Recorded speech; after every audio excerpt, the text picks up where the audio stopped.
where people are used to working hard and making things. For some, it's producing oil and natural gas. For others, it's farming. For me, it was owning a small business. What we do may be different, but why we do it is not. We want to provide a better life for our family and our children. That's the American dream. That's what we strive for. That's what we sacrifice for. And that's what Democrats' radical policies are destroying. Today, the ex-chairman of the Federal Reserve said the U.S. economy is heading towards stagflation for the first time since the 1970s. Remember, in the 1970s, Democrats had control at the late 70s of the White House, of the Senate, and the House, just like they do now.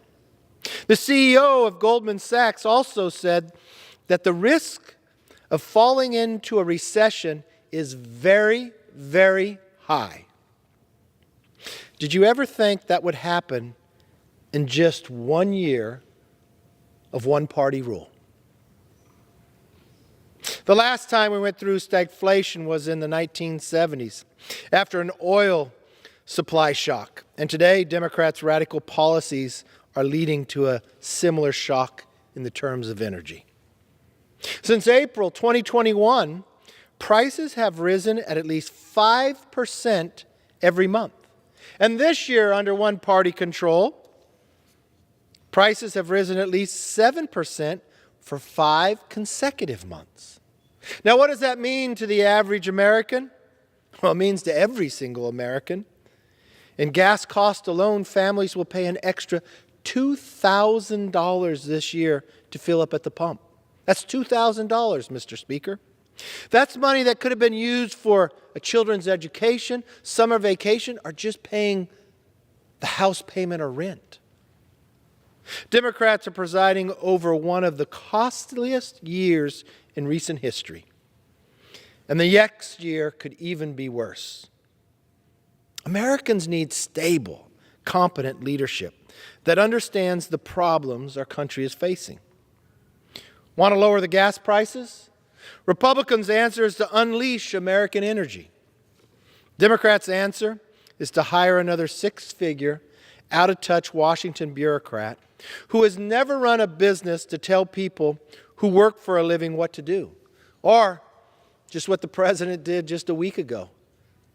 Shut down more leases and opportunity for America to produce oil. But no, try to buy it somewhere else, maybe Russia. They're attacking energy producers to shift blame from their own failures. They have no better answer to the problems they created except to demand more control. But, Mr. Speaker, that's what got us here in the first place. Last March, do we all remember? When the Democrats dumped $2 trillion into a recovering economy and paid people not to work? I remember very well, Mr. Speaker, we were on this side of the aisle, and we warned you. If you go through this, you will create inflation. Every single Democrat said no. They voted for it. Every single Republican knew what would happen.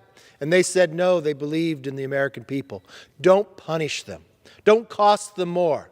Then we heard the likes of it was transitory inflation. It wouldn't last. It's only short term. Yeah, every month 5% growth. Then it went to 7%. And now we have the ex-Fed chair saying stagflation, something we haven't seen since the 70s. One-party rule, in over a year and a half, not only has created inflation like we haven't seen in 40 years, is putting the punishment onto the American people. You know, there's $2 trillion that you claimed was going to go for COVID when less than 9%. The scheme worked well for the well-connected when you're in one-party control. Blue states got bailouts. Washington Democrats got more power. But working families got crushed by the worst inflation in 40 years. This is why Americans don't trust Democrats. Mr. Speaker, for all those watching, for all those struggling to put gas in the tank and food on the table, we know Democrats think they can afford to stay in power for 2 more years. The question is, can you? I yield back.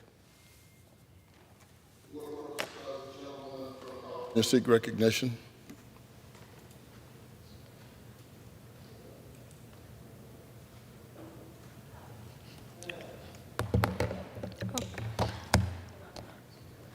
Mr. Speaker,